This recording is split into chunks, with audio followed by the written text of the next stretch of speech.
What's totally clear at this point is that it's a totally different situation from 2016. So in 2016, the platforms were largely sort of taken by surprise by the flood of misinformation that came into the 2016 elections. This time around, there's been 4 years to prepare for it. But of course, we don't know as outsiders, right, exactly what is happening within these platforms. And we won't know until after the election, and we'll only know after the election if the platforms cooperate with releasing the data to make it available to outsiders to be able to inform public policymakers and let them know what's happened in the aftermath. But certainly there's a lot more attention being paid to this in the run-up, and you're seeing the rollout of all sorts of different types of policies. And also, importantly, you've seen the platforms taking steps internally to try to find especially external coordinated influence campaigns from foreign actors, but also to think more seriously about the role of misinformation generally.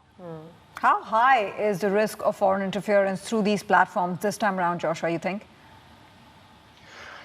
Well, on the one hand, you'd think it would be higher than in 2016 because the Russians sort of opened up this toolkit and showed people that if you want to interfere in the election of another country, this is a way that you can go about doing it, with creating these kind of social media, what we call sock puppet accounts, where you pretend to be an American, but you're actually being controlled by foreign actors who are outside the country setting up these accounts and trying to influence them.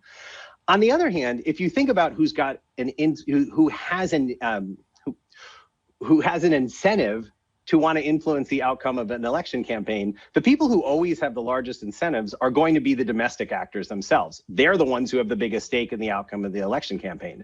So I think what the lasting legacy of 2016's Russian interference in US elections is going to be is a toolkit that can be used not just by potential foreign actors, but also by potential domestic actors. So this creates a totally different situation in 2016 in a weird way where it's almost easier for the platforms to go after foreign actors, right? If you are pretending to be a Navy SEAL who's in Tennessee, but you're actually a Russian sitting in St. Petersburg, Russia, it's easy for the platforms to kick you off the platform. If you're actually a Navy SEAL sitting in Tennessee, it's a lot more complicated to think about this. And disinformation in particular presents a sort of really strong challenge to the platforms because the platforms have this huge incentive not to seem partisan. They don't want to be perceived as having a partisan bias.